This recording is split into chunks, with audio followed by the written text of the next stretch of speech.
Ouais, c'est comme ça avec les techniques, c'était un peu coupé là. Alors, vous voyez, donc, un saint, quelqu'un qui est déjà mort, il va devenir une personne qui pourrait intervenir pour les gens, non. Mais par contre, ceux qui sont vivants, et justement, pourraient jouer le rôle d'intercesseur. Ça aurait encore été mieux. Mais ce qui est ici, que quand tu n'es pas Jésus-Christ, tu ne peux pas être le médiateur ou l'intercesseur entre Dieu et les hommes, selon tout ce que nous venons.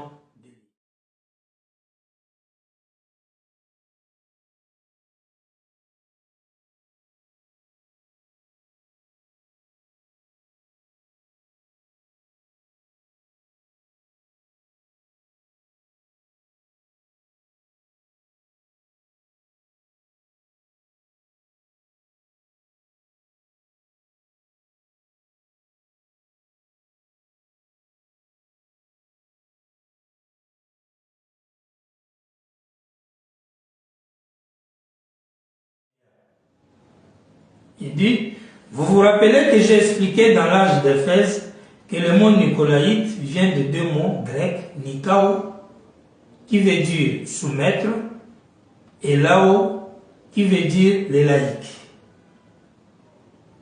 Nicolaïte veut donc dire soumettre les laïcs. Or, pourquoi est-ce qu'une chose si terrible? C'est terrible parce que Dieu n'a jamais mis son église entre les mains des chefs Élie. Ici, suivez très bien, c'est une écriture très dure qui dit, vous vous rappelez que j'ai expliqué dans l'âge d'Éphèse que le mot nicolaïte vient de deux mots grecs, nikao, qui veut dire soumettre, et lao, qui veut dire les laïcs. Le nicolaïsme voulait dire soumettre le peuple sous carrément l'emprise. Mettre le peuple sous une emprise, les soumettre. Et vraiment dit soumettre les laïcs. Donc, ça voulait dire soumettre les laïcs. Or, pourquoi est-ce une chose si terrible? C'est terrible parce que Dieu n'a jamais mis son église entre les mains des chefs zélis qui agissent avec des arrière-pensées politiques. Non. Il a confié son église à des hommes établis par Dieu, remplis de l'esprit, vivant la parole, qui conduisent les gens en les nourrissant de la parole. Il n'a pas séparé les gens en classes de sorte que les masses soient conduites par une sainte prêtrise. Il est vrai que les guides doivent être saints. Mais ce doit aussi être le cas de tout l'ensemble. De plus, la parole ne mentionne nulle part que des prêtres ou des ministres du culte font office de médiateurs. Ça, c'est le prophète que nous consultons.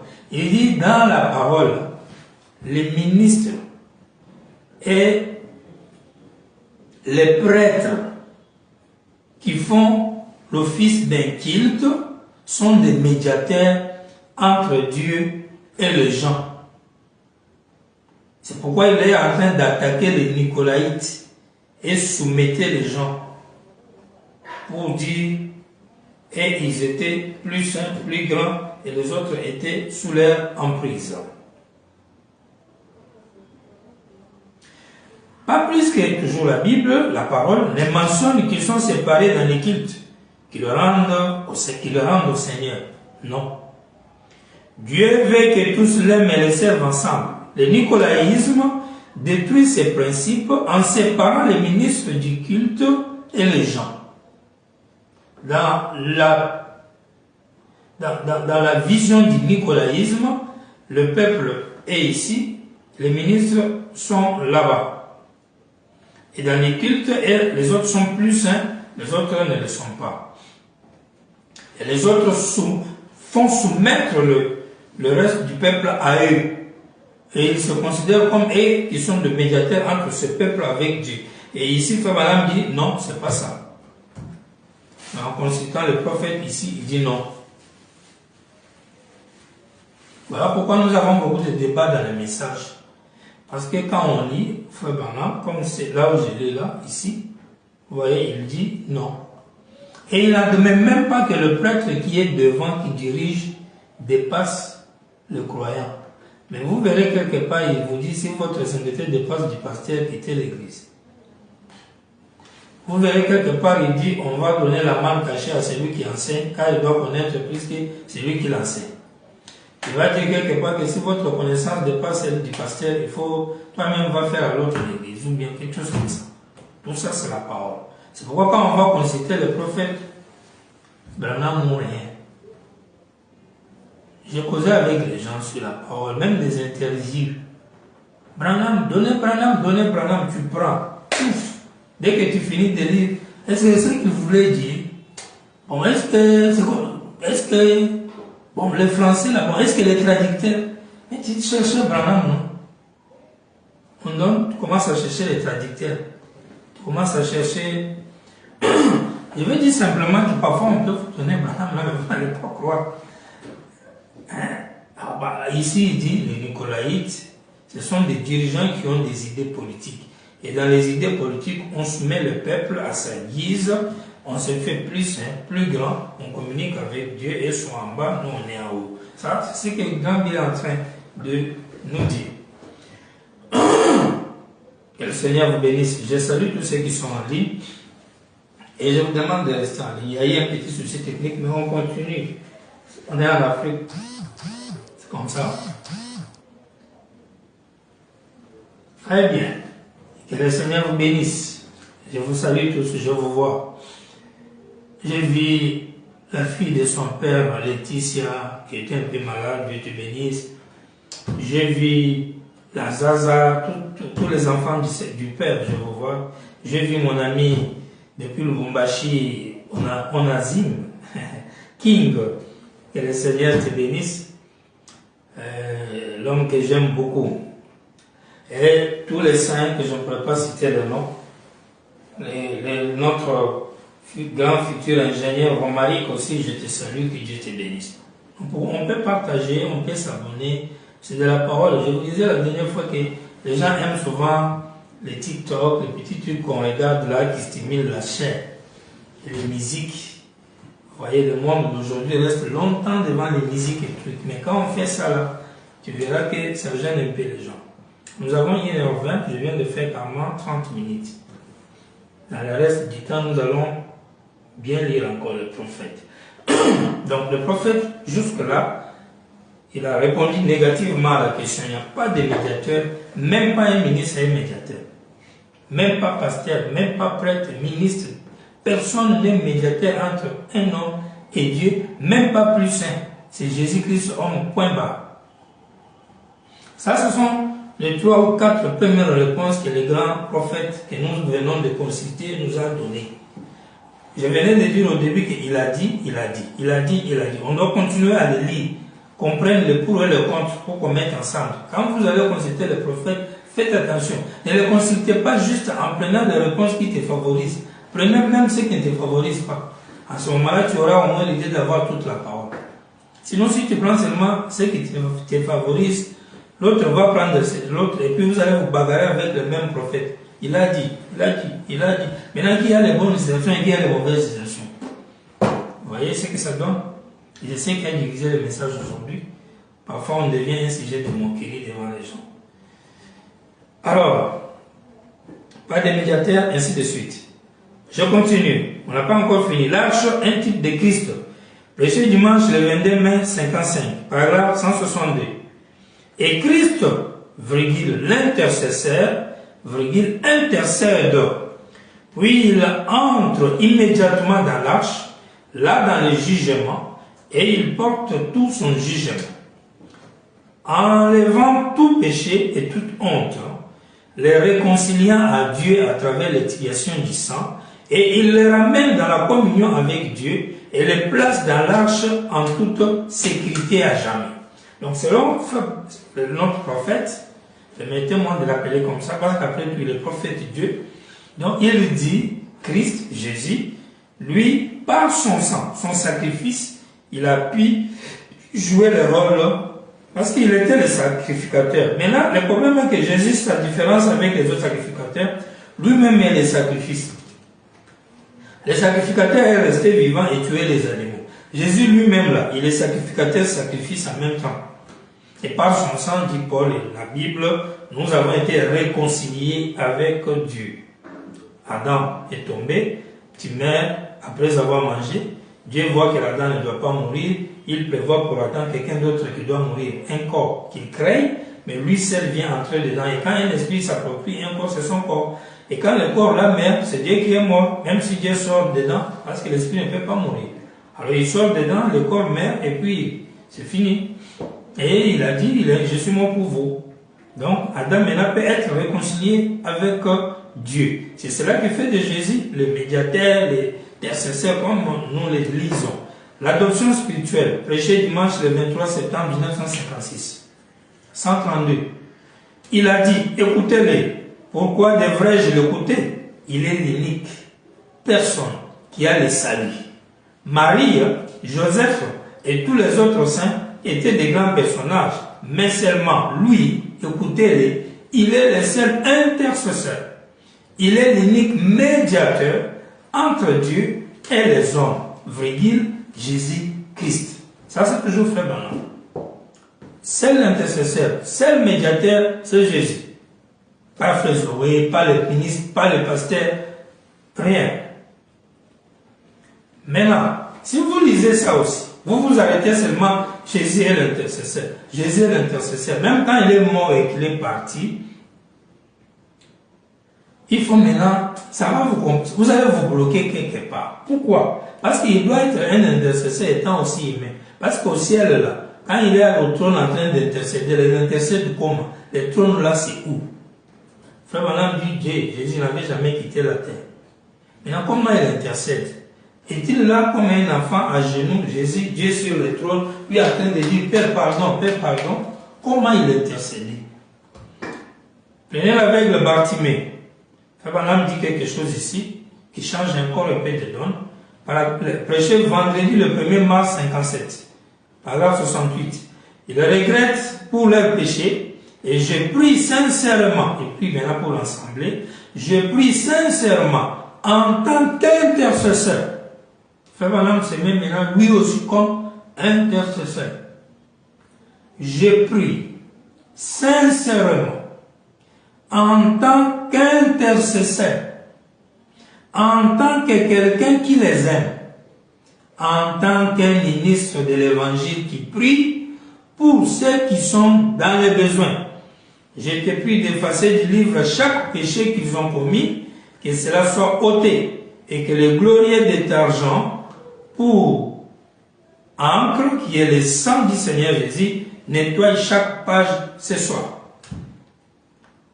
La foi parfaite, prêché dimanche, le 25 août 63 soir, à Jeffersonville. 219. Je suis votre frère, et en tant que votre frère, je me tiens là comme intercesseur. Et j'essaie de mon mieux de vous garder devant Dieu. Et je suis debout juste ici, devant le trône blanc, maintenant, arrangeant, pointant mon doigt vers ce sacrifice sanglant et déclarant par son nom que c'est fait. Cela doit arriver, cela doit arriver. Vous savez que c'est arrivé, je sais que c'est arrivé, et vous aussi vous le savez, et c'est ainsi, c'est vrai. Amen. Vous voyez comment Frère Branham intercède? Debout, du haut de la chair, prêchant la parole, faisant une prière, donnant des paroles de grâce. Il était en train de faire l'intercession en tant qu'intercesseur. C'est pourquoi vous allez comprendre que durant les 7 âges de l'Église, l'aspersion 7 fois de la grâce pour le pardon ou de l'intercession était quelque chose qui était fait au travers des 7 cornes de l'agneau qui sont les 7 défenseurs de l'agneau qui était des Juifs, Jésus-Christ, qu'il y a eu 7 défenseurs, c'est-à-dire les 7 messagers pendant les 7 âges de l'Église qui sont sortis pour aller prêcher Jésus, Jésus, Jésus. Et pendant qu'ils prêchaient, que les gens recevaient leur message, ces gens trouvaient grâce devant Dieu pour entrer, même avec les gages du salut, et ils étaient gardés. Et quand ils étaient dans cet état, il y a eu une intercession pour eux. Parce que l'intercession que Jésus devait faire sur le trône devait se faire au travers des humains. Ils sont le messager. Sinon, quand vous allez sur le trône, vous n'allez pas trouver deux personnes, un qui intercède pour l'autre. Il n'y avait qu'un seul trône. Où était Jésus qui était en train d'intercéder? Maintenant, le grand Bible dit, j'intercède, je me tiens devant le trône. Quand lui se tient devant le trône, ici, Jésus était où? Ou bien ils étaient deux? Je demande le frère du message. Je relis, je suis votre frère, 219, la foi parfaite, de 1963, soir, le 25 août, après l'ouverture des sceaux. Je suis votre frère, et en tant que votre frère, je me tiens là comme intercesseur. Et j'essaie de mon mieux de vous garder devant Dieu. Quand il essaie de vous garder devant Dieu, quand il fait, il est là. Et je suis debout ici devant le trône blanc. Le trône là était où? Alors qu'il est arraché. Vous voyez un peu? Donc, maintenant l'intercesseur c'est William Branham. Au temps de la fin ici. Branham a joué le rôle du souverain sacrificateur. L'ordre de Melchisedec. Donc si un fait du message dit non à ça, c'est un incrédule. Vous voyez, c'est un incrédule. Parce que j'ai lu, je n'ai rien ajouté. Prédication, que pensez-vous de Christ?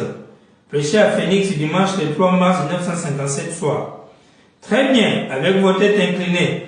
Notre bienveillant Père, ces gens qui ont levé la main, je crois avec eux comme un intercesseur. Virgule, un sacrificateur. Virgule, non, un sacrificateur terrestre. Il ajoute le mot terrestre. Jésus, on disait, il était un intermédiaire ou un médiateur ou un intercesseur, homme. Il faut être humain pour compatir à un malade. Toi, tu es un esprit, tu vas compatir comment? Il faut être humain. Quelqu'un a faim. Toi, tu es esprit, tu ne connais pas la faim. Vous n'avez pas vu en Afrique quand les présidents, les autorités vivent dans le monde où ils mangent bien. Et ils oublient même que la faim existe. Et c'est vrai, toute personne qui vit bien chez lui, il ne sait pas que la faim existe jusqu'à ce qu'il a faim. Il faut compatir quand tu vis la chose. Si tu ne vis pas la chose, tu vas compatir comment? Voilà pourquoi la rédemption ne pouvait pas être complète avec Jésus seul. Il n'est pas marié, il ne connaît pas les difficultés des enfants, de l'école, fourniture scolaire, carburant, loyer, tout ça il ne connaît pas. Mais nous, dans notre âge ici du 21e siècle, tu vas nous représenter devant Dieu, toi qui as vécu il y a 2000 ans dans un monde où il n'y a que les arbres et les brousses. Nous, on vit dans les sautes-moutons, dans les échangeurs, dans les avions, avec Satan et consorts. Ouais, merci Seigneur. Ok. Je continue à lire. Il dit, je me tiens ici, un sacrificateur terrestre intercédant auprès de Jésus-Christ qui se tient dans la présence du Dieu Tout-Puissant, assis sur le trône de Dieu. Intercédant. Jésus est assis sur le trône ce soir-là. Branham est aussi devant ce même trône-là. Maintenant, Jésus intercède, lui aussi, ils sont devenus des intercesseurs. Vous voyez? Donc, c'est pourquoi il faut tout. Quand on va consulter le prophète, là, si tu n'as pas encore, si tu n'as pas les yeux de l'œil, la parole même, elle va encore te tuer. C'est pourquoi Jésus avait raison de dire l'écriture tue. Ici, là, il y a maintenant Jésus sur le trône en train d'intercéder. Lui, on a dit, je suis encore devant le même trône. Lui aussi, il est en train d'intercéder. Heureusement, il a ajouté terrestre. Donc, c'est juste pour vous faire comprendre que si Jésus intercède, il ne le ferait que par un humain. C'est comme ça qu'il pourra faire l'intercession. Et le trône de Dieu auquel il intercède, là, c'est le cœur humain. Dieu est dans le cœur de l'homme. L'homme est en train de parler à Dieu, lui disant pardonne ces gens. C'est ça faire l'intercession. Ce n'est pas qu'il y a un trône assis là-bas, il y a un bol de sang là-bas, puis il y a je ne sais pas quoi. Non. Donc tout ça, c'est encore tout un problème. Alors il continue de dire, j'aime ces gens qui, grâce à mon message d'évangélisation, ont senti dans leur cœur qu'ils doivent lever la main pour t'accepter. Maintenant, nous savons, Seigneur, que par le fait pour eux de lever la main, ils brisent la loi de la science, ils sont allés au-delà de la gravitation. Ils ont levé une main qui devrait pendre. Ils l'ont relevé. C'est la preuve qu'il y a un esprit surnaturel là-dedans. Et cet esprit a choisi la vie éternelle et ils ont levé la main vers le Créateur du ciel et de la terre pour lui demander le pardon de leurs péchés. Tu as dit dans ta parole très sainte, celui qui écoute ma parole, qui voit celui qui m'a envoyé à la vie éternelle, ne vient pas un jugement, mais est passé de la mort à la vie. Il va déclarer ces gens pardonnés, purifiés, sauvés, point. Et ils sont sauvés, ils sont purifiés. Qui déclare l'homme? William Branham en train de parler. L'intercesseur. Hébreux chapitre 1er. Prêché mercredi le 21 août 57. 21 août 57. Paragraphe 89. Remarquez, prenons l'Esprit de Dieu qui était en Moïse, exactement. C'est une préfiguration de Jésus-Christ. Tous les personnages de l'Ancien Testament préfiguraient la croix. Moïse, né un enfant particulier, caché dans les jungles, des marais, retiré à ses parents, etc. Il était un roi, plutôt un conducteur, un législateur, un intercesseur, un sacrificateur. Tout ce qu'il était préfiguré, vous avez vu, toutes les définitions, médiateur, intercesseur, sacrificateur, intermédiaire, vous aurez tous la même chose, des nuances seulement. Prenez la brèche entre le 7 heures de l'église et le 7 sceaux. Dimanche le 17 mars. On vient de lui dire que tout préfigurait Christ. Christ est venu, accomplissement de tout l'Ancien Testament. Lui-même était le type, et quand William Branham est venu, il était le vrai souverain sacrificateur parce que lui, il vous apporte l'expiation authentique, vivant. Il dit Christ personnifié, vivant, ici fait chair. Là où vous connaissez l'écriture, il a fait des trompettes. Ah, donc vous avez les trois, les taureaux et le bouc, Jésus et William Branham. Parce qu'il y a trois sacrifices qu'Abraham avait donnés à Dieu dans Genèse 15. Il avait pris les tourterelles, la chèvre, le bélier, les tourterelles n'a pas coupé, il a pris les taureaux, les tourterelles, la chèvre et le bélier. Le bélier représentait Jésus, les tourterelles représentaient la guérison divine, les taureaux et le bouc c'était l'Ancien Testament, la chèvre, ça représente l'Église. Troisième sacrifice, pour que ça soit parfait. Dieu est parfait en toi.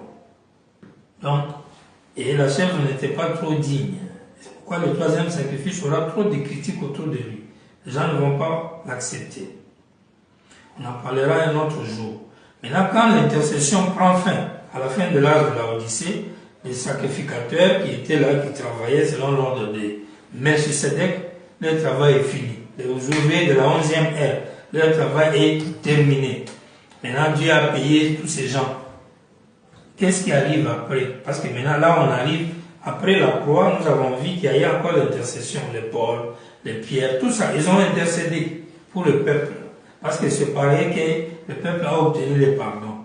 Quand nous arrivons à William Branham, le dernier, il dit qu'il est l'intercesseur. Et quand maintenant, lui, parce que vous souvenez-vous, Frère Branham était en même temps agneau et lion. N'est-ce pas? Il était agneau et lion. Parce qu'il avait des messages. Restaurer la foi des enfants au Père, ça c'est agneau. Vous revenez à Jésus la grâce. Baptiser Jésus, tout ça. Christianisme. Puis il avait les sept tonnerres. Les sept tonnerres, c'est du fumée. Vous voyez, ça c'est le jugement, ça c'est Léo. Donc les deux dispensations, les deux apogées étaient dans son ministère. Donc c'est pourquoi même Jean dit, regardez le lion de la tribu a vaincu, puis il regarde et voit l'agneau. Alors que l'agneau avait l'apparence de Jésus qui est mort à la croix, mais il voit comme immolé, et quelqu'un même qui voit là, c'est pas Jésus, sinon il avait dit j'ai vu Jésus. Donc il regarde, le lion a vaincu, il voit l'agneau. Parce que le lion et l'agneau, vous voyez, les deux, la première et la seconde vie. Et aujourd'hui, vous voyez même dans la montagne de la transfiguration, regardez dans la nuée, Jésus est là, la barbe, tout ça. Alors que, c'est quand tu rentres là-bas, tu trouves que c'est quelqu'un d'autre qui est dedans. Tu vas à la montagne de transfiguration, Jésus prend un autre visage. Vous voyez les deux? Si on découvre le visage qu'il avait pris là, c'est le visage du lion d'aujourd'hui. Quand on prend aujourd'hui celui qui est allé dans la nuée, il a pris le visage de l'agneau là-bas. Lion, agneau. Ça, c'est pour attirer votre attention à la lecture. Hein? Mais je reviens au prophète. Consultons le prophète. 268. Il est venu chercher ses sujets, la brèche entre cet âge et cette chose. Il est venu chercher ses sujets, il a révélé ses secrets et ils les ont vus. Et il n'y a plus de temps. À ce moment-là, le temps est écoulé, c'est terminé. C'est terminé. Très bien. Il a quitté le trône pour être un intercesseur, en tant qu'agneau immolé, pour être un lion, un roi, pour faire comparaître en jugement le monde qui a rejeté son message. Il n'est pas un médiateur. Il était le médiateur entre l'homme et Dieu, Jésus, ok. Mais on arrive au temps où ça aussi ça prend fin. C'est-à-dire, si tu continues à lire la Bible disant aux gens, Jésus est le seul médiateur entre nous et eux, comme nos églises le font, je ne veux pas citer le nom, les tabernacles. Oui, je ne sais pas ce qu'ils sont en train de faire, on va appeler ça vérité ou bien mensonge. Pour même donner, dites un peu à ma place, on va appeler ça au mot. Rappelez-vous donc l'enseignement de l'Ancien Testament, alors que nous nous dépêchons, quand il n'y avait plus de sang sur le propitiatoire, celui-ci devenait quoi? Un tribunal. Est-ce qu'il y a encore le sacrifice sur le trône? Non. S'il n'y a pas encore le sacrifice sur le trône, alors, tu fais quoi? Tu appelles encore Jésus le sacrificateur? Paragraphe 211. Et quand l'agneau immolé s'est avancé de l'éternité, sortant du trône du Père, et qu'il a pris possession de ses droits, c'est devenu un tribunal. Alors il est devenu non pas un agneau, mais un lion, un roi. Et il appelle sa reine à venir se tenir à ses côtés. Quand on arrive, quand il s'élève du trône, révéler le sceau, ce n'est plus agneau, ça devient un lion. L'intercession prend fin. 285. Maintenant, il s'avance maintenant là de l'éternité, du trône du Père, où il était assis en tant qu'intercesseur. Il vient maintenant pour être roi. Oh, pour paître toutes les nations avec une verge de fer. Les jugements sont sur le point de commencer. Oh frère, notre parent rédempteur a tout entre ses mains. C'est vrai. Oui, oui. Il met fin à l'intercession. Descend et paragraphe 323. Et Père, j'ai pris pour eux, en tant que ton serviteur, j'offre cette prière au grand intercesseur, Christ, pendant qu'il prie. J'offre ma prière avec eux sur le trône d'ivoire de Dieu, où se trouve le sacrifice couvert de sang ce soir. Presque à n'importe quel moment, il pourrait s'élever du trône pour venir réclamer son bien. En ce moment-là, il ne restera plus de miséricorde, ça sera le jugement. Est-ce qu'il s'est levé du trône pour venir juger les gens? Oui, la seconde venue même c'est le jugement. Si vous ne croyez pas à la seconde venue, il est encore assis sur le trône. Si vous croyez qu'il s'est déjà levé et qu'il est venu, même sous forme de parole, qu'il est dans la nuée, il est en train de marcher lentement, il n'est plus votre intercesseur, c'est fini. C'est pourquoi dans le premier sceau, 283, Frère Branham dit, il dit, Jésus, quand il était sur la terre, il était rédempteur. Mais, après qu'il est monté, il a changé de nom. C'est pourquoi aujourd'hui, Jésus, si tu pries au nom de Jésus, donc pour toi, l'intercession continue, la seconde venue n'a pas eu lieu. Les gens là sont embrouillés à un niveau. Mais, ce qui est bizarre, ils font des bruits, ils font des grands groupes de gens, ils ont l'argent, ils font des choses et... Est-ce qu'il est encore Jésus? Est-il encore intercesseur? Non. Par conséquent, il n'est plus le médiateur. Il n'est plus l'intercesseur. Et William Branham lui-même, qui était le grand souverain sacrificateur aujourd'hui, le grand intercesseur aujourd'hui, pendant qu'il vivait sur la terre, étant le trône de la grâce, l'agneau qui ôte le péché du monde avait colonne de feu sur sa tête, il ne le plus. Dès qu'il a quitté la terre, c'est fini. Il n'y a plus le temps de la grâce, le temps des nations, grâce et les portes sont fermées. Ce qui suit après, là, nous avons lu ça dans les âmes en prison, c'est les jugements. Prêcher aux gens qui ne peuvent jamais se convertir. C'est là le troisième pôle vient. C'est pourquoi quand les gens disent non, il faut cacher le trône parce que quand vous allez dire des choses graves publiquement, ça va tuer les gens. Mais aujourd'hui, on prêche pour tuer les gens, bien pour les sauver. Le jugement, c'est quoi? Je crois que vous connaissez la définition du mot jugement. C'est un point de vue du juge sur une affaire, en faveur et en défaveur de quelqu'un. Il y a un qui sera en faveur et un autre en défaveur. Et aujourd'hui, le jugement veut dire aux gens qu'ils sont perdus ou qu'ils sont sauvés. C'est ça, juger. C'est pas dresser un grand trône avec les gens, une file, je sais pas, file indien qui va jusqu'où on... Non, c'est pas ça. C'est-à-dire, on va vous présenter un message. Votre attitude vis-à-vis de ce message-là va déterminer si tu vas de Dieu ou tu es perdu. C'est ça le jugement. Et Frère Branham est venu en tant qu'agneau, il a travaillé. Quand il fallait maintenant faire le jugement, il a donné les documents, la constitution, les 7 tonnerres. Il est parti. Et vous allez voir, on va lire ici qu'il faut qu'il y ait... C'est pourquoi la Bible dit les trônes furent placés, les livres furent ouverts et les juges s'assirent. Ils étaient nombreux. Ce n'était pas un individu. Le roi vient, le gouverneur mondial vient, Branham, quand il est la seconde venue incarnée, pour ceux qui croient ça, quand il est la seconde venue, quand il établit le royaume, il prêche la parole, il donne les sceaux, il donne les mystères, il révèle Dieu. Après ça, le message qu'il te révèle de la divinité, c'est ça qui sert de juger le monde avec. Jugement veut dire quoi? C'est l'attitude des gens du monde vis-à-vis de Branham. C'est ça qui détermine s'ils sont en vie ou en mort. Et c'est ça le jugement. Et qui vont faire ça? C'est plus Frère Branham lui-même. Mais les eaux, les masses d'eau, les déluges, le troisième cours de Noé, Noé dans l'arche dormant, l'eau, ce qui est la matérialisation de ces paroles prophétisées en train de tuer les gens. Pendant que lui est en train de dormir dans l'eau là, et dans l'arche. Et William Branham est dans la parole, dans les bandes et les brochures, aujourd'hui, et dans le cœur des croyants.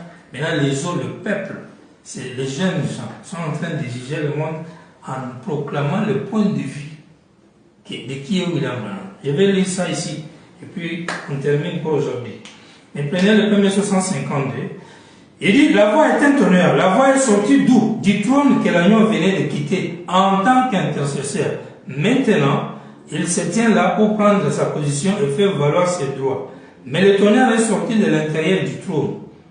C'est de là qu'il a retenti, et l'agneau s'est tenu ici dehors. Et le tonnerre qui avait retenti du trône du peuple que l'agneau avait quitté pour aller occuper son propre trône.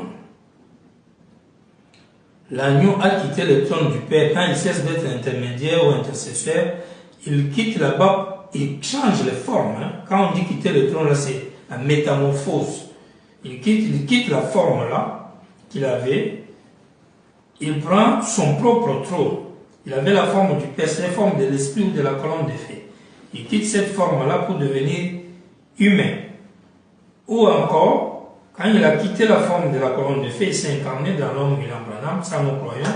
Ah, Jésus incarné dans Branham, ça beaucoup de gens le croient, beaucoup de deuxième exode là croient ça. Mais quand il quitte maintenant la forme de William Branham, Dieu dans la chair humaine, et que Branham quitte la terre, comment Dieu sera encore présenté au monde? La photo, ce sont les signes. On appelle ça signes sacrés. Vous voyez, non? Les signes sacrés, le signe n'est pas une personne, c'est pas un être. C'est un signe d'un être. C'est comme quand on dit le signe du Fils de l'homme apparaîtra. Ce sont des signes, les étoiles, les tremblements, ce sont des signes. Ce sont des événements sacrés qui accompagnent le Messie. On appelle ça la lumière du Seigneur suit le Seigneur. Vous voyez? Mais le Seigneur lui-même doit vivre dans les êtres humains.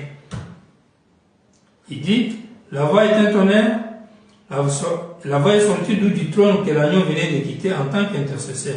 Maintenant, il se tient là pour prendre sa possession et faire valoir ses droits. Mais le tonnerre est sorti de l'intérieur du trône, c'est de là qu'il a retenti. Et l'agneau s'est tenu ici au dehors. Et le tonnerre qui avait retenti du trône du Père, que l'agneau avait quitté, pour aller occuper son propre trône. Gloire! Maintenant, ne les manquez pas, mes amis. Il a quitté le trône du Père pour prendre son propre trône. Maintenant, il a cessé son œuvre d'intercession. Il s'est avancé pour réclamer son propre trône, virgule, ses sujets rachetés. Quand Dieu quitte la forme, son propre trône, forme, que ce soit du Père, que ce soit la parole incarnée, qui est aussi Dieu le Père, aujourd'hui, le Saint-Esprit fait chair, quand il quitte cet état-là, il va s'asseoir dans ses sujets, au pluriel. Quand Frère Branham quitte la terre, ce qui vient après là, c'est la troisième venue. C'est Dieu en nous, au pluriel. Dieu en nous. Ça ne doit pas être Dieu dans une seule personne. Dieu était déjà fatigué d'être lui seul, il vient sur la terre, il fait tout. Il voulait changer de dimension, de dispensation, pour jouer maintenant un rôle où il est dans plusieurs, mais selon la grâce et les mesures. Parce qu'il y a plusieurs mondes. Le monde ne signifie pas des espaces. Le monde veut dire les règles, les ordres, les principes. Il y a plusieurs niveaux de vie, plusieurs principes. Très bien. Je disais qu'il est dit, il est aussi écrit, il est écrit, il est écrit, etc. Nous avons lu Frère Branham dire, le ministre n'est pas un prêtre. C'est-à-dire, il n'est pas là pour faire la prêtrise dans le sens qu'être un médiateur. Maintenant, je prends mariage et divorce, paragraphe 14, écoutez un peu ce qu'il dit ici. Et bon, j'aimerais encore dire qu'en ce moment, sachant que les gens s'approchent à vos paroles, ils s'approchent à celles de leur pasteur. Et bien sûr, j'ai été moi-même pasteur. Ils s'approchent aux paroles d'un pasteur, comme si c'était une question de vie ou de mort. Ils s'approchent aux paroles de leur prêtre, comme si c'était une question de vie ou de mort. Et bien sûr, le pasteur, peut-être qu'avec tout son savoir-faire, il enseigne ses fidèles, exactement comme lui a été enseigné au séminaire. Sans doute que le prêtre aussi, dans les différentes religions où il y a des prêtres, bien entendu le pasteur, en effet, c'est un prêtre. Le pasteur, en effet, c'est un prêtre. Vous voyez, il ajoute, le pasteur, c'est un prêtre, point virgule, c'est un intercesseur. Dans les exposés là, il a dit, les gens de Nicolaïtes avaient des fausses pensées. C'est pourquoi vous verrez même Frère Branham dire, la parole, Dieu est dans sa parole, pas dans son église. Mais vous verrez plus tard, il dit Dieu est dans son église, dans son royaume. Il faut chercher à savoir quand est-ce qu'il dit, pasteur, tu n'es pas intercesseur. Quand il y a les pensées nicolaïtes derrière tout ce que tu fais, tout devient faux. Même si c'était juste le fait d'être porte-parole ou d'être je ne sais pas quoi, tout devient faux.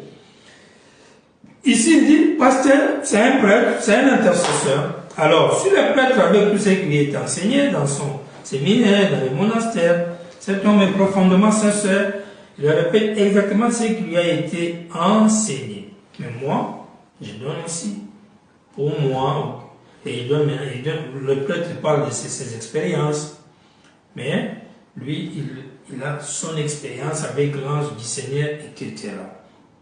Et il donne un aperçu, j'ai été appelé alors que je n'étais qu'un petit garçon, et ainsi de suite. Alors si vous voulez être un bon pasteur, soyez un pasteur qui a pour absolu Branham. Si tu es un pasteur selon le séminaire, selon ta formation, tu seras dans ton opinion, Branham est dans son opinion. Et si vous avez des opinions opposées, si ton opinion est opposée à Branham, tu comprends que tu n'iras pas là où il est. Alors que là où il est, là, c'est là où il y a la vie. C'est là où il y a un problème pour nous, les pasteurs. Essayons de faire des efforts pour que nos opinions soient conformes à William Branham. Que ça les défende. Parce que Dieu, si tu dis des choses qui vont à sa faveur, il te sauve. Quand le voleur a dit à la croix, oh Jésus, tu es roi, aidez-moi, il l'a sauvé en même temps. Donc, tu peux, c'est pourquoi je disais à un ami qui me disait, mais vous péchez, vous allez répondre pour vos doctrines et vos gens, tout ça. Devant Dieu, nous suivons le banc, nous suivons Branham lui-même. J'ai dit, ok, d'accord. Tu sais, un jour, Jésus était sur la terre en train de pécher, puis il y avait un monsieur qui péchait quelque part. Quand les disciples l'ont découvert, ils ont dit, on va la pécher. Jésus a dit, non, ne la péchez pas. Comme il n'est pas contre nous, il est pour nous. Donc ça veut dire que si moi je prêche quelque part, Branham prêche quelque part. Maintenant, si toute ma prédication va en faveur de Branham, vous voyez que Branham va venir dans le magasin, m'arrêter. Il ne le fera pas. Il dira, il y a quelqu'un quelque part qui parle bien de moi. Il m'enverra même des salutations.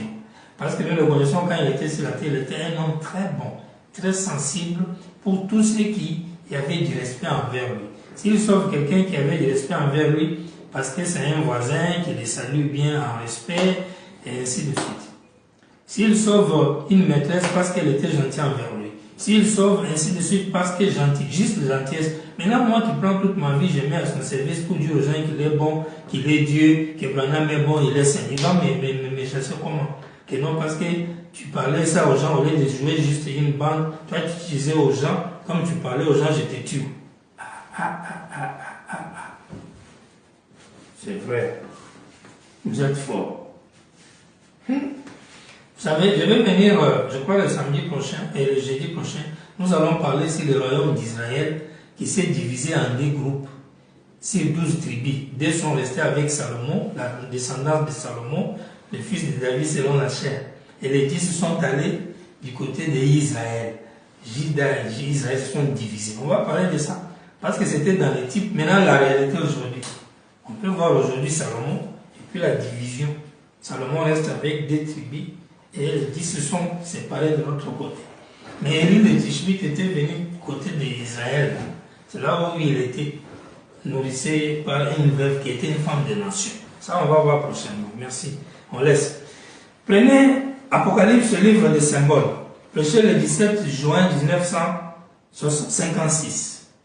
Paragraphe 56. Il dit, Daniel, un grand prophète, quand il était en train de terminer son ministère, il y avait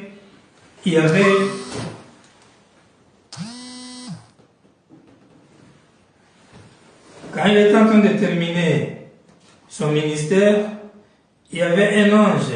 Il y a un appel qui vient des États-Unis. Ouais, c'est quelqu'un, comment quelqu'un va dire que nous sommes en ligne. Ouais, c'est ça, être en ligne, on n'est pas à la chair. Comprenez un peu. Alors il dit, Daniel, un grand prophète, quand il était en train de terminer son ministère, il y avait un ange qui le suivait, et l'ange, parlant à Daniel, lui dit, tu es un bien-aimé devant Dieu. Et alors Daniel ne pouvait peut-être pas parler à Dieu en personne, mais Dieu lui envoya un ange comme un intermédiaire entre lui et Dieu, de telle façon qu'il puisse parler entre eux et apporter. Ange, le mot ange même signifie un messager. Si un garçon était à la porte, frappait à la porte, et s'adressant au huissier, il disait, j'ai ici un télégramme pour madame Intel, monsieur Intel, il serait un messager ou un ange terrestre. Votre pasteur, lorsqu'il se tient ici sur l'estrade en prêchant la parole de Dieu, il est un ange de Dieu pour l'Église, virgule, un messager pour l'Église. Tu vois que ce qu'on refuse ailleurs, on accepte ailleurs. Dans la parole, on cite le prophète. Le pasteur, c'est un ange. C'est un messager. Un intermédiaire, un intercesseur. Je viens de dire ça. Et c'est vrai, c'est un intercesseur. Aujourd'hui, il y a même les dénominationnels qui ont des groupes de filles et des garçons, des intercesseurs, non? Ou bien? Il a fait de nous un royaume des rois et des sacrificateurs. Vous êtes des sacrificateurs, donc vous êtes des intermédiaires. Quand tu pries pour quelqu'un, tu sais que tu fais là, tu fais pas, tu sais pas que tu fais l'intermédiaire. Quand tu pries pour quelqu'un, tu joues l'intermédiaire. Dieu te bénisse, bro, depuis Kinshasa, je te vois. Alors, il dit, Dieu bénisse le grand chanteur Freddy, qui a vibré ici à Abidjan avec les trophées. Il est en train de nous suivre. Dieu te bénisse. Ok, nous avons à peine 17 minutes ou 15 pour arrêter. Bon, je prends vite fait. Vous voyez, Fabalam dit, le pasteur signifie le berger. Un pasteur, c'est un berger. Il doit nourrir un peuple. Il doit être loyal, il doit nourrir un peuple. Alors, quand tu nourris les gens, c'est-à-dire que tu vas chez Dieu, il te dit ce qu'il faut dire, tu viens prêcher. Tu joues l'intermédiaire entre Dieu et les gens. Tu joues l'intermédiaire. Après les sauts, justement, s'il y a un prédicateur qui prêche après les sauts, il sera un intermédiaire. Sinon, s'il pêche là, ce qu'il fait là, c'est quoi? La foi est une ferme assurance, Los Angeles. Paragraphe 35. Prêché le 8 mai 1951. Attendons, on lit d'abord. Ne soyez pas pressés. Nos corps soupirent et nous avons un héritage. Et nous sommes maintenant des enfants héritiers du royaume. Oh là là, roi et sacrificateur de Dieu offrant des sacrifices spirituels. Il ajoute, que fait un sacrificateur? Il offre un sacrifice. Qu'est-ce qu'un sacrifice spirituel? C'est ce que font ses fils et ses filles qui sont rois et sacrificateurs. Pas encore en pleine mesure, mais ils offrent des sacrifices, offrant à Dieu des sacrifices spirituels, leurs fruits, le fruit de nos lèvres, lui donnant la louange. Amen, le fruit de nos lèvres. Vous dites, Frère Branham, je ne suis pas porté à les louer. C'est le temps de faire les sacrifices. Louez-les de toute façon. Donc quand tu loues Dieu, tu fais un sacrifice, tu es un sacrificateur. Tu vois que cette sacrificature est différente de l'autre là. Ici, c'est-à-dire des expressions d'amour de Dieu. C'est ça le sacrificateur. C'est pas offrir des sacrifices pour le péché comme à ce temps-là. Il dit, vous dites, Frère Branham, il dit, c'est le temps de le faire, sacrifice. De faire le sacrifice, louez-les de toute façon, roi et sacrificateur, fils et filles de Dieu. Fils et filles, offrant un sacrifice spirituel, le fruit de nos lèvres qui loue son nom. Quand tu loues Dieu, tu es un sacrificateur. Ça a changé. Parce que la parole de Dieu ne s'exprime pas. Elle change. Elle évolue. Les applications changent. Ça reste idem. C'est pourquoi il ne faut jamais penser que Dieu peut venir un jour parler dans les vides comme maintenant, puis demain, il vient et dit tout ce que j'avais dit là, il faut. Non. Ça change des applications. 55, paragraphe, le 7 âge de l'église de 1954. Il dit, paragraphe 55, il a fait de nous des sacrificateurs et des rois pour Dieu. Nous, c'est au pluriel, ce n'est pas il a fait de moi un sacrificateur et un roi. Il a fait de nous, l'église. Maintenant, il s'adresse à cette église, car il y a 7 âges de l'église. C'est pourquoi je disais ici que les rois et les sacrificateurs sont dans les 7 âges de l'église. Quand nous arrivons au temps de la fin même, quand William Branham finit quand il quitte sur la terre, on va changer le mot sacrificateur là à un autre mot qui pourrait bien convenir par rapport à l'âge. Toujours le même travail. Ça change seulement, comme je dis, application, terminaison, ainsi de suite. Là où je pense que les pentecôtistes ont failli. Le 11-11-1955, vendredi, à San Fernando, USA, paragraphe 99. Fais de ces dames-ci, Seigneur, des femmes exemplaires dans les quartiers où elles vivent. Fais de ces hommes des lumières ointes, Seigneur, accorde le peuple. Et dans ce même groupe se tiennent des jeunes gens. Ô Dieu, porte ta main sur eux pour le ministère. Donne-leur un appel. Puissent-ils mener une vie telle que tu les sépareras des gens et les mettras à part pour les adopter dans ta famille. Peur et oins-les comme des rois et des sacrificateurs pour diriger dans ton royaume. Dans le royaume de Dieu, si tu n'es pas sage, tu vas dire, nous sommes dans le royaume, c'est lui le Messie, le roi du royaume, je communique avec lui, point barre. Ici, il demande à Dieu, William Branham demande à Dieu, parce qu'on consulte le prophète, de oindre les jeunes gens dans les ministères pour qu'ils travaillent dans son royaume. Parce que dans le royaume, il y a des travailleurs. Il y a rien, il y a des travailleurs. Si tu vois un royaume où il n'y a pas de travail, c'est un royaume suspect. Si tu vois un royaume où le roi lui-même, il balaye, il prépare, ça c'est un roi. Un jour on va lui dire, roi, tu as mal préparé. Lui-même est cuisinier, lui-même est jardinier, lui-même. Parce que vous voulez que Dieu fasse tout. Que Dieu soit prédicateur, que Dieu soit tout. Il ne doit pas être assis dans le trône comme chef. Et puis, ses fils, ses travailleurs sont là en train de travailler pour lui. Vous vous dites, Dieu, prêche-nous. Dieu, va là-bas. Dieu, guéris-nous. Et votre enfant de course.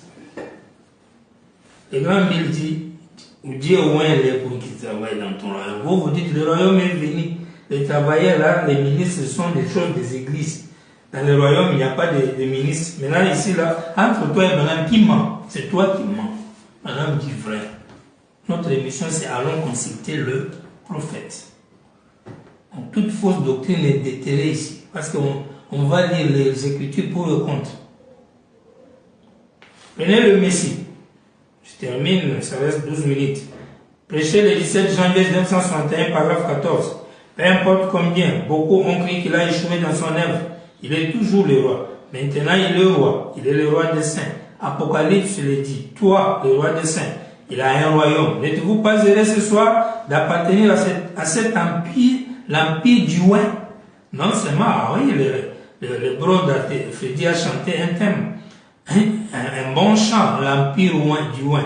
C'est ça, là. Il dit l'empire du oin, non seulement cela, mais aussi il a fait de nous des rois et des sacrificateurs pour Dieu. Des oins pour Dieu. Quand des gens sont oins et travaillent pour Dieu, ce sont des rois, ce sont des sacrificateurs. Mais le roi, ça s'appliquera bien au moment où il y a jugement. Il faut que l'intercession passe, que la période de la grâce passe, que les états de l'église prennent fin pour qu'on voie des rois. Au lieu même qu'ils soient des rois et des sacrificateurs, on pourra même les appeler les rois et les juges. C'est pourquoi on prêchera aussi, on parlera aussi dans notre émission ici, la période des juges. Quand il n'y a plus de prophète, il n'y a que des juges et chacun agit selon sa volonté. Tout ça, c'est l'Ancien Testament, les ombres des choses d'aujourd'hui. Paragraphe 29, le Messie toujours. Voyez-vous ce qu'est le Messie? Le Messie, c'est le royaume de Dieu. Des oins, ceux qui sont du même esprit que lui. Un jour, une personne lui a demandé, mes fils pourront-ils s'asseoir l'un à ta droite et l'autre à ta gauche? Il a dit, pouvez-vous boire la coupe que je dois boire? Pouvez-vous être baptisé du même baptême que moi? Elle a dit, oui. Et il a dit, vous le pourrez. Mais pour ce qui est d'être assis à ma droite et à ma gauche dans le royaume, cela ne dépend pas de moi. Ainsi, cela montre que nous pouvons boire la même coupe des persécutions. Quand Jésus disait, ok, vous pouvez le faire, parce qu'aujourd'hui, les gens peuvent supporter les persécutions au nom de Jésus. C'est arrivé. Être appelé Belzéboul ou que sais-je encore. Et tout de même être baptisé du même esprit que lui. Ainsi, s'il était appelé Messie, c'est ce qu'il était parce qu'il était oint de ce Saint-Esprit. Toute l'église qui est ointe du même Saint-Esprit est une messiette, un petit Dieu.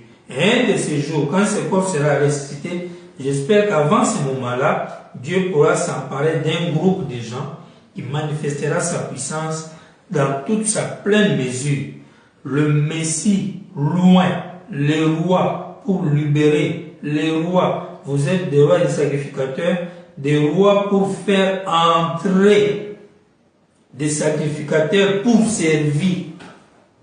Vous êtes des rois pour faire entrer les gens dans le royaume. Vous êtes des sacrificateurs pour servir. Aujourd'hui, quand on t'appelle un sacrificateur, tu es un serviteur. Tu sers un peuple, tu sers les rois. Tu es un roi, lui est le grand roi. Maintenant, comme tu sers le grand roi, là, c'est pourquoi on t'appelle sacrificateur. Et voici comment le grand prophète que nous consultons définit. Il te dit, tu es un roi pour faire entrer. Tu es le sacrificateur pour servir. Et il ajoute un Messie. Ces signes devaient suivre dans tous les âges. Réfléchissant sa lumière, sa présence dans les gens, dans son royaume. Je crois que vous dites Amen. Si tu me suis, dites Amen. Parce que là c'est clair, non? 53, exposé de cet âge de l'Église. Il a fait de nous, il y a certaines vérités sur lesquelles il faut mettre l'accent. Paragraphe 35, alinéa 3, dans l'exposé de cet âge de l'Église. Il dit, celle-ci en est une. Lui, il a fait de nous les salis, c'est son œuvre. Les salis viennent du Seigneur, tout par grâce, il nous a rachetés dans un but. Nous sommes des rois et des rois. Nous sommes des rois spirituels. Oh, nous allons être rois avec lui sur la terre quand il sera assis sur son trône. Mais maintenant, nous sommes des rois spirituels. Pourquoi? Parce que si on dit qu'on est roi naturel, ça ne va pas marcher. Un président va t'arrêter. Quand ils sont encore là à côté de nous. Tu commets un gaffe et on envoie gendarmerie ou police t'arrêter. Comment toi tu es roi, un païen vient t'arrêter. Voilà pourquoi on appelle le roi spirituel. des lois spirituelles parce qu'on règne dans un royaume qui est visible, mais supérieur à ce qui est visible ici. Puis après la destruction de ces méchants par le fait littéral, parce que spirituellement la parole les a déjà grillés et on marche sur eux comme des cendres. Pourquoi ils ne connaissent rien? Quand on dit vous marcherez sur les cendres de méchants, ce sont des cendres spirituelles de leur ignorance. Vous marchez sur leur ignorance. Ça on le fait déjà. Mais maintenant, le naturel ici reste. C'est-à-dire, Troisième Guerre mondiale. Et là, quand tout ça s'est aplani, tout, la terre a eu son baptême du feu, c'est purifié. Là maintenant, nous nous retrouvons en train de régner où il n'y a plus, où il y a un démon ici, il y a bas, il y a boîte de nuit, tout ça, il n'y a plus. En ce moment-là, ça devient un royaume naturel. Dans le temps, il n'y a plus une police qui va te suivre, ou un gendarme, ou un visa à chercher les cartes de tout ça, là, il n'y a plus. Il n'y a plus des élections, il n'y a plus tout ça. Il n'y a plus de crise, il n'y a plus tout ça. Mais quand il y a encore tout ça mélangé avec nous, on appelle ça royaume spirituel. C'est pourquoi si tu crois le royaume et puis tu annules tout qui est naturel, on dirait que tu es un peu fou parce que tu vas te retrouver bloqué. Tu vas te dire je suis dans le royaume éternel, point barre, et puis tu ne vas pas respecter la loi et puis on te met en prison. Te voilà un roi, on t'a arrêté par un païen et il peut même, au risque même de te fouetter. Vous voyez? Alors, il dit ceci. Oh, nous allons être droits avec lui sur la terre quand il sera assis sur son trône, mais maintenant nous sommes des rois spirituels et nous régnons sur un royaume spirituel. C'est le prophète. Il est dit dans Romains 5, 17, si par l'enfance d'un seul, la mort a régné par lui, seul, à plus forte raison, ceux qui reçoivent l'abondance de la grâce et du don de la justice régneront-ils dans la vie par Jésus-Christ lui seul. Et dans Colossiens 1,13 qui nous a délivrés, 1,13 dit qu'il nous a délivrés de la puissance des ténèbres et nous a transportés dans le royaume, le règne du Fils de son amour. Maintenant même, nous régnons avec Christ, ayant la domination sur le péché, virgule, le monde, virgule, la chair, virgule, et les diables. Nous montrons sa louange et sa gloire, nous les montrons lui, car c'est Christ en nous qui manifeste le vouloir et le faire, selon son bon plaisir. Oui, assurément, maintenant déjà, nous sommes assis dans les célestes en Jésus-Christ. Déjà, on est dans le royaume. Je prêche le royaume vraiment. Je vis selon les consignes du royaume. C'est pourquoi il y a des choses que je ne peux pas vivre ou faire parce que ça n'appartient pas dans mon royaume. Ce n'est pas de mon royaume. Je règne sur le péché. Je domine cela. Je suis dans le royaume. Vous voyez? Alors, ça, c'est ça ce qu'on appelle le royaume spirituel. Mais il faudra aussi un jour que sur le plan naturel, qu'aucune constitution naturelle ne puisse te gérer à part la parole. Quand nous avons la parole qui nous dit fais ça, ça, ça, ça, on sort dehors, il y a une constitution d'un pays qui te dit fais ça, ça, ça, ça se superpose. Ce qui veut dire il y a quelqu'un encore qui est devant moi qu'il faut enlever. C'est pourquoi le naturel est encore à attendre. Discernement de l'esprit. Paragraphe 1. Je prends les milliers du paragraphe. Et nous ne sommes rassemblés ici ce matin au Père, dans le seul but et savoir, ou plutôt d'étudier, pour connaître la volonté de Dieu et ce qu'il nous faut faire pour rendre Christ réel aux gens de cette génération. Sachant avec certitude qu'au jour du jugement, nous serons confrontés avec cette génération. Et en tant que prédicateurs, nous serons des juges. Et les gens auxquels nous avons parlé, leur attitude vis-à-vis de la parole que nous leur apportons déterminera leur destinée éternelle. Qui?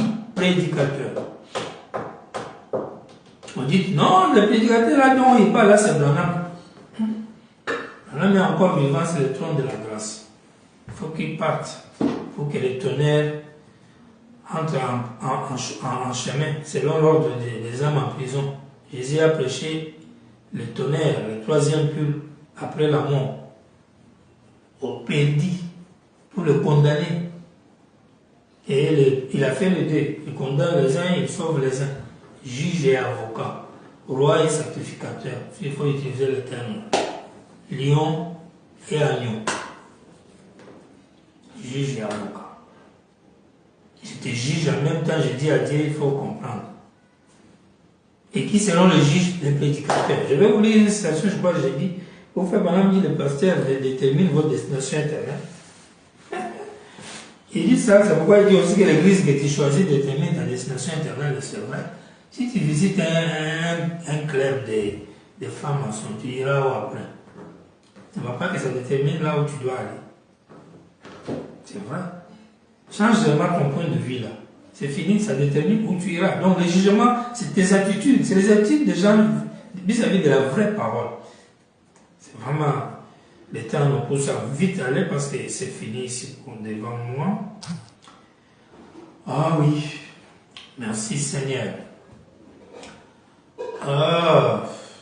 Je vois les amis qui m'écrivent. Ok, vous allez m'écrire même après. Sinon, on va bientôt terminer. Apocalypse chapitre 4, paragraphe 307. S'il vous plaît, écoutez cette écriture. Deuxième partie, Apocalypse chapitre 4. 306. Péché dimanche le 1er janvier 61. 307. Les vêtements blancs que portaient les anciens représentaient la justice des saints. Le blanc représente la justice. Et le fait qu'ils étaient vêtus d'une robe montre qu'ils étaient des sacrificateurs ou des juges. Étant vêtus de blanc, des sacrificateurs, des juges, des prophètes, etc. Voyez-vous? Vous voyez? C'est ce qu'ils étaient. Les 24 anciens étaient vêtus de blanc. Il y aura 24 anciens, il y en aura 12 pour les 12 tribus d'Israël et 12 pour les apôtres pour l'église. Et ils se tiennent dans le parvis du grand roi. Rappelez-vous que ces autres se tiennent là à l'extérieur. Mais voici l'épouse de Christ assis sur son trône. C'est pourquoi faites attention avec l'épouse. Parce que l'épouse est assise sur le même trône que Christ, le roi. C'est le même trône. Donc si vous êtes en train de faire le... Non, toi tu vas t'asseoir à la place de Branham. Si Branham est le roi, si tu es sa femme, tu vas t'asseoir sur le même trône. Cela veut dire qu'il y a une incarnation. Quand on s'assoit sur le même trône, cela veut dire qu'il y a une incarnation. C'est grave, mes chers frères. La troisième venue, c'est une incarnation. La parole de Dieu. William Branham sous forme de l'épouse. Plusieurs grains, plusieurs Branham sur la terre. C'est pourquoi la relève, on a dit ça dimanche. C'est pas un homme qui dit c'est moi qui fais relève. Non. Tout croyant aujourd'hui qui prêche Branham, il continue à faire ce que Branham faisait. Donc il fait relève.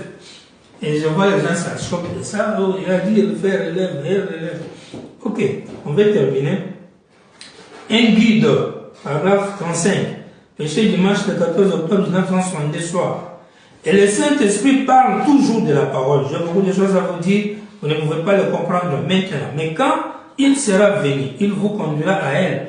Voilà pourquoi il y a eu les sauts. À la fin du 7e saut, le mystère de Dieu s'accomplirait, à savoir qui Dieu est, ce qu'il est, comment il vit, sa nature, son être. Et en ce moment-là, vous êtes censé être tout en haut ici. Nous amener à la pleine stature des fils et des filles de Dieu, une église qui a été lavée dans le sang, etc. 7e saut, à la fin du 7e saut. Quand le 7e saut prend fin, c'est là qu'on saura qui est Dieu, sa nature, comment il vit. Le 7e saut, c'est qui? C'est un homme. 7 anges, 7 sauts. Il faut que Branham finisse d'abord. Le livre Branham doit être fermé pour que le mystère qui est sur le dos du livre, appelé les 7 tonnerres, puisse être connu, puisse être publié. Et c'est en ce moment-là qu'on va avoir besoin de juge. C'est pourquoi j'ai posé la question, après la croix, y a-t-il des sacrificateurs? Oui, nous les avons vu. Même les 7 messagers étaient des sacrificateurs, étaient des intercesseurs, tous les 7. Après que le dernier intercesseur, William Branham, est parti, et que l'âge de la grâce est fini, Jésus a changé de nom, le jugement est installé, les tonnerres doivent gronder maintenant, après Branham, le Dieu vivant. Avons-nous besoin encore de quelqu'un pour être un intermédiaire? Quand on parle d'intermédiaire, ça veut dire agent de Dieu, porte-parole, représentant, un communicateur, tout ça, ça y est dedans. Nous avons donné la définition dès le début. Est-ce qu'il y en a encore besoin? Quand on a commencé à lire les réponses, non. Puis on commence encore à lire, ça commence à lire, oui. On commence maintenant à les placer. Voici ici, voici là-bas. Maintenant, on va terminer. L'âge de l'Éphèse 38. Et j'ai dit à ceci, à vous qui êtes ici, vous les catholiques, vous les luthériens, vous les méthodistes et les autres, que la lumière qui est sur la parole aujourd'hui n'avait pas été donnée à Martin Luther. Et n'avait pas non plus été donnée à John Wesley. John Wesley a prêché la sanctification que Luther n'avait pas relevée. Et la lumière vient au fur et à mesure que nous avons besoin de lumière. Dieu dit une chose, mais elle ne nous est pas ouverte, car elle reste cachée à nos yeux jusqu'au jour où Dieu peut la révéler. Je me demande ce qu'il en sera après que nous serons partis. Il commence par matin, il monte, il arrive à lui-même, William Branham. Et là, il se pose la question. Je me demande à ce qu'il en sera après que moi, Branham, je vais partir, quitter la terre. Nous serons partis. Oui, je suis persuadé qu'il y a encore un grand nombre de choses dont nous ne savons rien.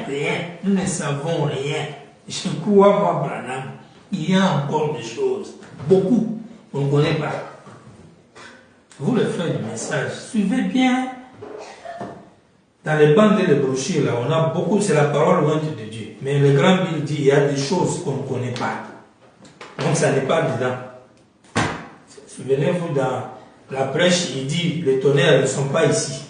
Ce n'est pas les sceaux. Les sceaux ont été mis dans bandes et brochures. C'est vivant, c'est message, c'est ministère de bandes, tech boy, ok. Mais les tonnerres ne sont pas dedans, ça entre les lignes. Quand tu joues une bande, tu fais du bien. Quelqu'un va écouter les 7 sceaux. Maintenant, les tonnerres. Il va écouter comment? Il va écouter comment? Comment quelqu'un va écouter les tonnerres? Parce que les brochures et les bandes, ce n'est pas les tonnerres, c'est l'homme Branham.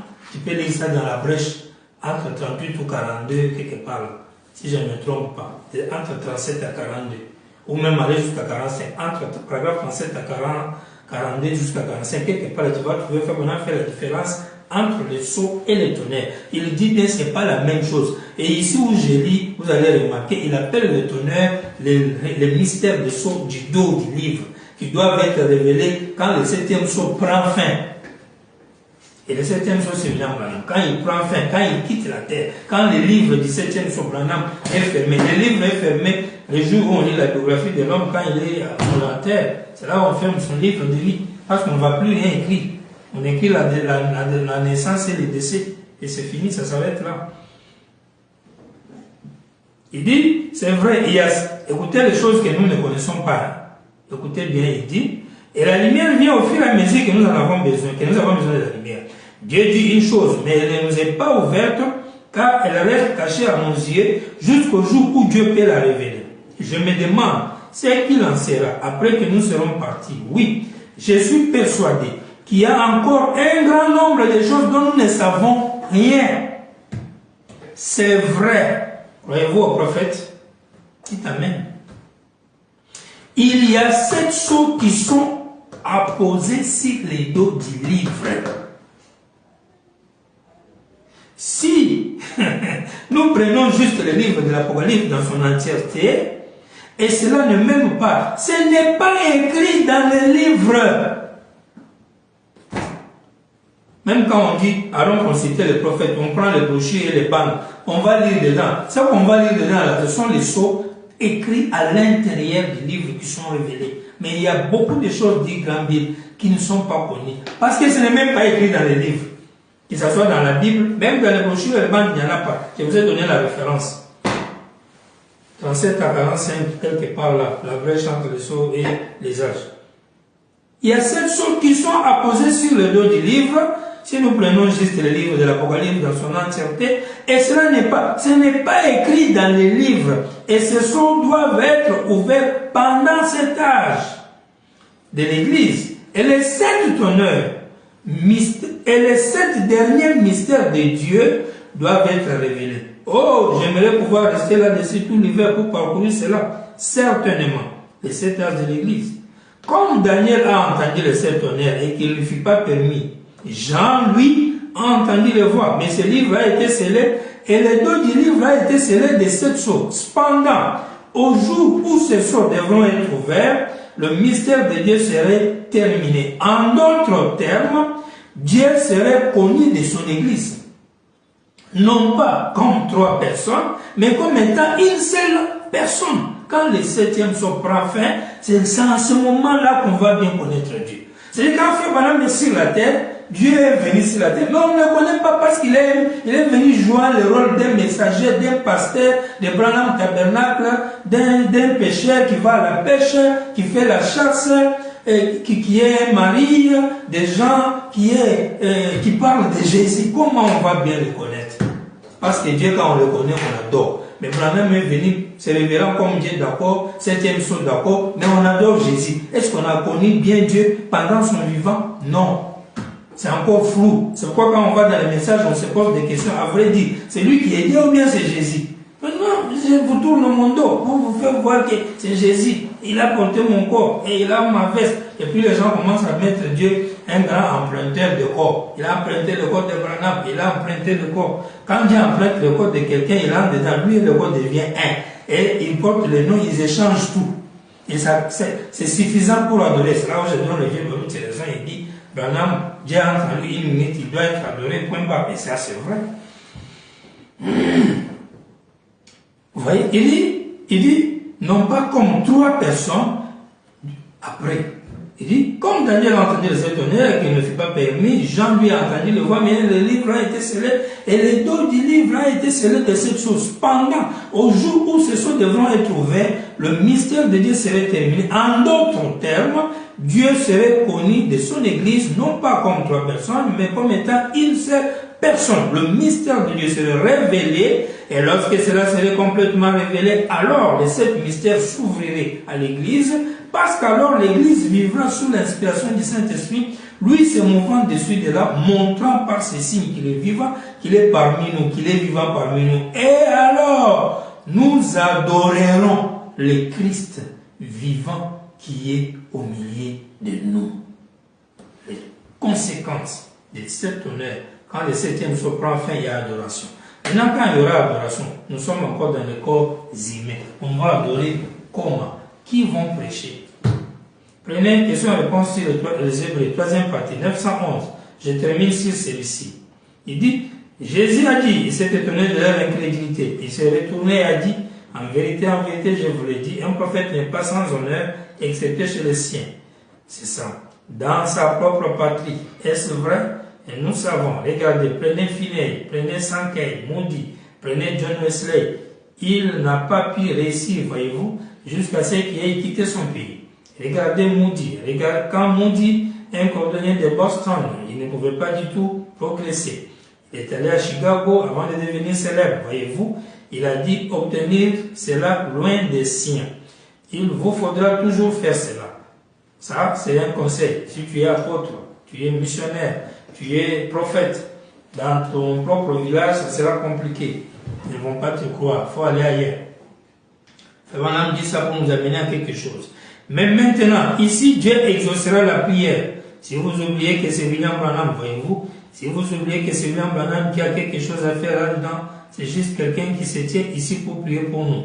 C'est Jésus-Christ qui a déjà ce dont vous demandez l'accomplissement. Si seulement vous croyez cela, voyez-vous, il ne s'agit pas de quelque chose à faire, je n'ai rien à faire là-dedans. C'est juste pour témoigner. Mais il semble qu'avant, suivez bien, qu'ayant grandi ici avec vous, et vous connaissez chacune de mes faiblesses, chacune de mes défauts, et vous savez ce que Dieu a fait juste dans cette ville. Un jour, au jour du jugement, cette ville aura de grands comptes à rendre. Cette ville aura de grands comptes à rendre. Les gens m'appellent même à Kinshasa en pleine direct. On va bientôt terminer. C'est comme ça. Quand on n'a pas le direct, on ne nous appelle pas. Quand on a le direct, les appels viennent de partout. Très bien. Je termine la lecture. Un jour, au jour du jugement, cette ville aura de grands comptes à rendre, car il y a eu des centaines et des centaines de guérisons extraordinaires, ici même, c'est vrai, juste ici des signes et des merveilles, et l'apparition de l'ange là-bas. Et l'apparition de l'ange là-bas, ouais, c'est pas facile aujourd'hui, hein. Et l'apparition de l'ange là-bas, et les journaux ont diffusé cela et tout, malgré tout, les gens les gens ne continuent pas toujours à croire. Ah, c'est lui qui nous appelle ici. Il ne voit pas qu'on est en ligne. Vraiment. Le diable est méchant. Écoutez, il dit, un jour, au jour du jugement, cette ville aura de grands comptes à rendre. Car il y a eu des centaines et des centaines de guérisons extraordinaires. Ici même, c'est vrai. Juste ici, des signes, des merveilles et l'apparition de l'ange là-bas. Et les journaux ont diffusé cela et tout. Malgré tout, les gens, si tu appelles quelqu'un, il le copie, il faut laisser. Oh là là.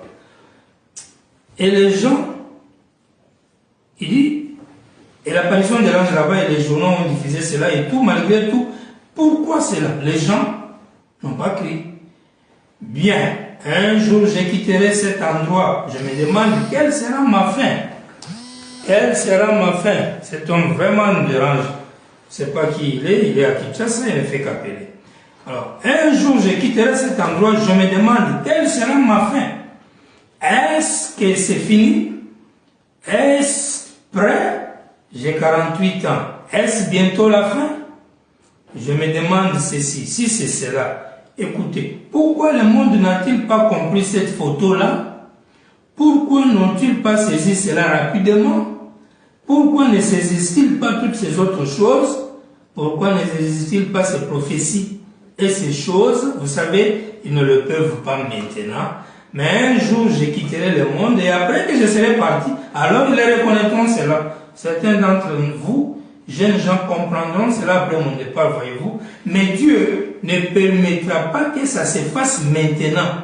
Donc, je m'arrête là. Selon Frère Branham, selon notre prophète que nous consultons, Dieu ne peut pas accepter que le monde puisse reconnaître William Branham, ses prophéties, ses photos, les apparitions de l'ange, leur pourquoi, le bien fondé de la venue de Branham ne sera jamais connu pendant qu'il est vivant. Et il donne les preuves, les maudits, les Saint-Quay, les Martins, ainsi de suite.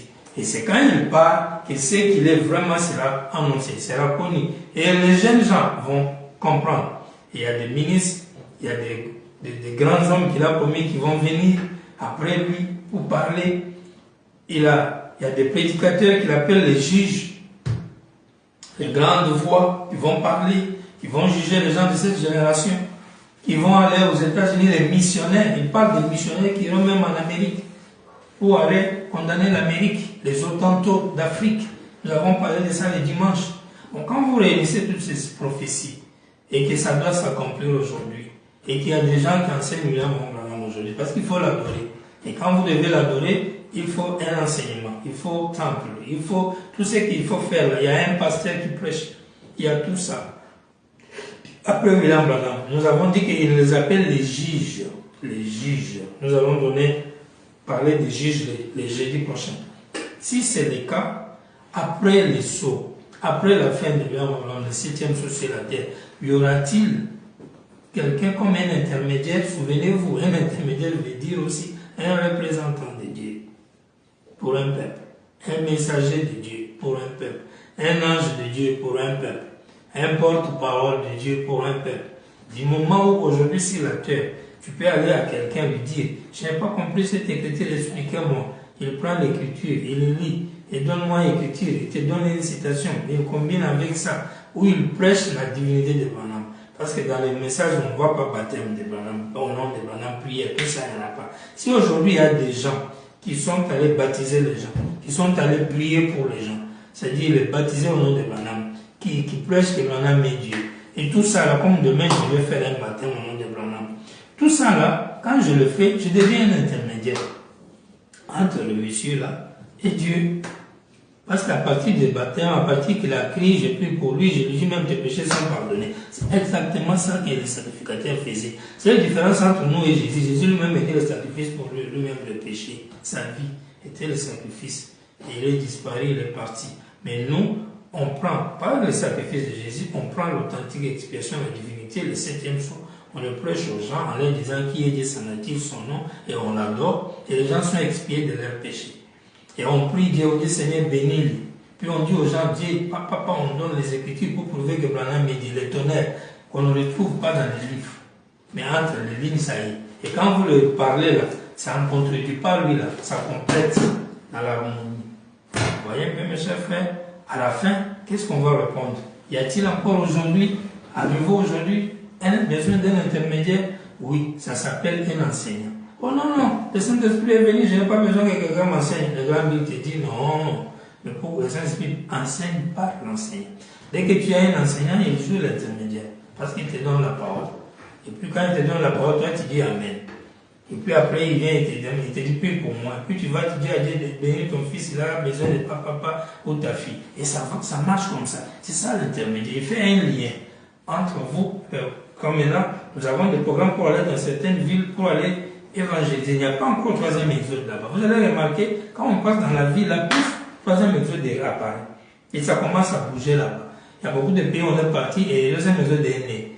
Maintenant, après, ces gens-là adorent Dieu, ils sont sauvés, non? Ils peuvent même dire qu'il n'y a plus d'église. Mais au moins, pour qu'ils apparaissent, quelqu'un est allé là-bas, le monsieur a joué le rôle d'intermédiaire, de médiateur. Il a uni. Parce que quand il était dans voir Dieu, il t'a ramené à ce que tu étais au commencement. Donc il a ramené le lien entre toi et Dieu, à ce que c'était coupé dans l'ignorance dans laquelle tu t'es retrouvé en train de vivre. Donc voilà pourquoi tu appelles quelqu'un un pasteur, un conducteur. C'est quelqu'un que tu considères qu'il t'a aidé à retrouver ta voie, ta place avec Dieu. Cette personne-là a été pour toi un pont, un lien, un intermédiaire. Il joue réellement le même rôle que Jésus avait joué. Mais différence, Jésus l'a joué dans un stade très élevé pour tout le monde. Et surtout par rapport à un prix qu'il fallait payer pour le péché. Et c'est pour Adam, ce n'est même pas pour nous tous ici, c'est pour cette personne, mais nous les jouons chacun là où Dieu l'a placé, afin d'amener tout le monde à voir l'authentique expiation. Et quand quelqu'un voit ça, pouf, il est reconnecté. Maintenant, c'est lui qui t'aide à ouvrir les yeux, comme à l'unique éthiopien, pour lire l'écriture, que tu ne saisissais pas. Puis maintenant, tu saisis là. Le travail de t'aider à saisir l'écriture là, c'est ça, de reconnecter avec Dieu. Il a fait l'intermédiaire, c'est un agent de Dieu. Pourquoi alors après, on s'assoit dans son salon, on est en train de crier que non, moi je suis ceci, c'est moi celle qui voit Branham, personne ne peut m'aider, personne ne peut faire ceci. Puis quand ça ne va pas, tu dis aux gens, hey, ma soeur, ouais, essayez de prier pour moi, oh. C'est Dieu, il va prier pour toi comment? Parce qu'il va prier pour toi, il devient ton intercesseur, il intercède pour toi auprès de Dieu. Si tu demandes à quelqu'un, ne sais pas qu'il fait l'intercession pour toi. Donc parfois, nous faisons des guerres de mots et des phrases pour rien, alors que toutes ces choses-là s'emboîtent dans une harmonie et Dieu reste toujours quelqu'un qui travaille par l'agent humain. Nous avons le grand Bible qui dit Dieu ne fait rien sans un être humain. C'est l'homme vivant qui rend Dieu vivant. Si l'homme vivant n'est pas là, Dieu est où? Parce qu'il est en tant qu'esprit, sans l'humain, il est inactif. Le Saint-Esprit sans l'homme, il est inactif. Le mauvais esprit sans l'homme, ils sont inactifs. Il faut l'humain pour rendre Dieu parfait. C'est pourquoi Frère Branham appelle l'homme l'omnipotent. Il appelle Dieu omnipotent. Quand les deux se croisent, ça devient le tout-puissant. L'homme est très très important. Voilà ce qu'on devait répondre aujourd'hui. Nous avons consulté le prophète. Il nous a montré quand il dit non. Il nous a montré quand il dit oui. Quand il place les ministres comme un intermédiaire. Il a précisé quand il vous dit que vous êtes un sacrificateur, même un croyant, tu adores Dieu, tu es sacrificateur, tu le crois, et si tu le crois, donc il n'y a pas de souci de refuser qu'après Jésus il ne pourra pas te renvoyer, parce que toi-même tu as été appelé royaume des sacrificateurs. Maintenant après Jésus, n'y a-t-il pas les jeunes gens qui doivent saisir le message?